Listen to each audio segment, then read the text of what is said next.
Mr. Speaker. Chris Hipkinson, reply. Thank you very much, Mr. Speaker.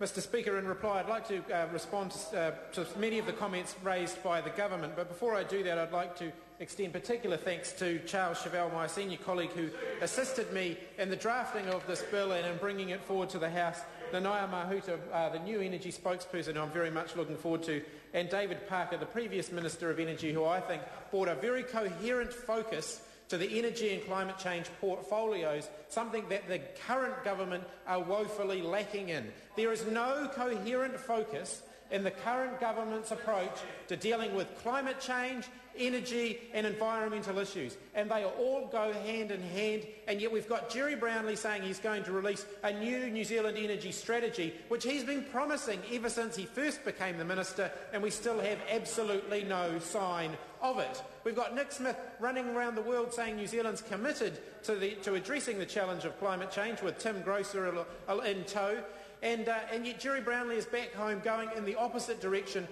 leaping up and down, waving his arms, saying, come and drill here, come and drill here, come and explore the fossil fuels that we have in New Zealand, in total contradiction to the government's purported commitment to addressing the challenges posed by climate change.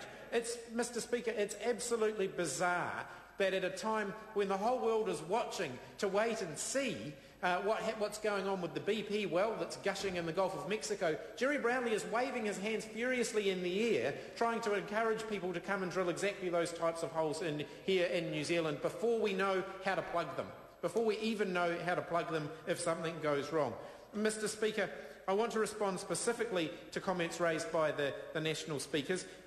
Jonathan Young, in particular, said that we needed to build more gas-fired power plants so that we would then encourage more exploration for more gas to power those power plants, which is absolutely ridiculous. It's a totally circular argument if you're saying that you want more renewable energy, but we need to build more gas-fired power plants. That's simply ridiculous. It's simply ridiculous. The argument goes round in circles, and it barely needs any further rebuttal than that.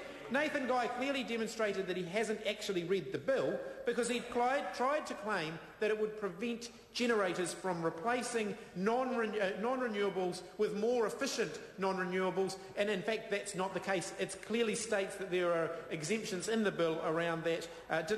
Wouldn't have taken him very long to read through and ascertain that. This bill applies to base load only. It does not restrict more efficient energy, contrary to what the National Party members claim.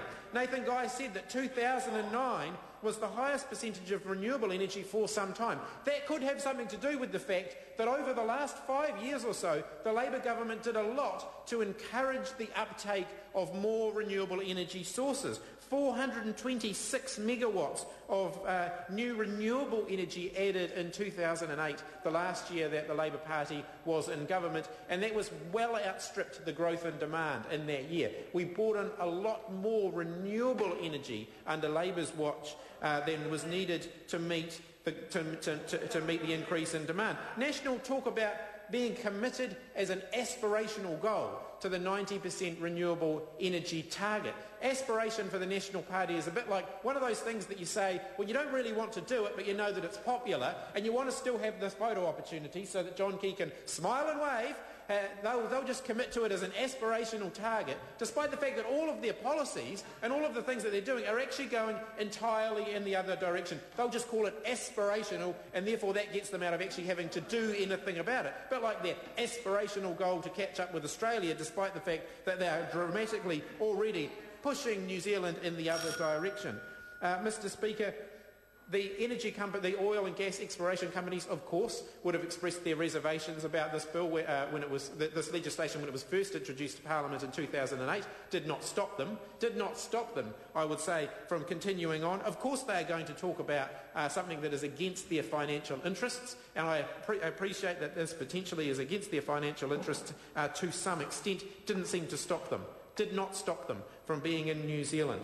Mr. Speaker, this is not a complete solution. It is part of an overall picture, an overall commitment to dealing with the challenges of climate change and actually paving a New Zealand energy future that is sustainable, that thinks of future generations, that doesn't set up a position for future generations where they are reliant on energy sources that will run out, that will leave them with much higher electricity prices than we pay today, when we could have an energy future that's based on renewable energy sources. I commend this bill to the House.